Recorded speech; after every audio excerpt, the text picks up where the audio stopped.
Kodanad estate మరోసారి hot topic అయింది. ఈసారి హత్యలు, దోపిడీల గురించి కాకుండా అక్రమాలు చేశారంటూ జయలలితపై ఆరోపణలు తెరమీదకొచ్చాయి.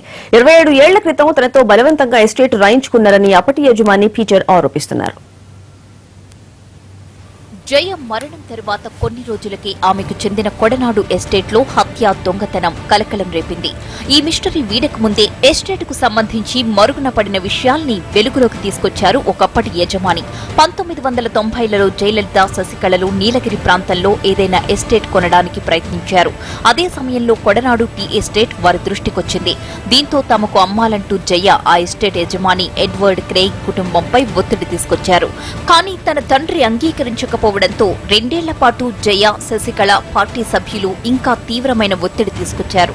ఒక దశలో సహనాన్ని కోల్పోయిన జయలలిత 150 మంది గూండాలను పంపి బెదిరించారని కూడా ఆరోపణలొచ్చాయి. బెదిరింపులు, హెచ్చరికలతో ఒత్తిడి తెచ్చి తక్కువ ధరకే ఎస్టేట్ను సొంతం చేసుకున్నారని ఆరోపించారు.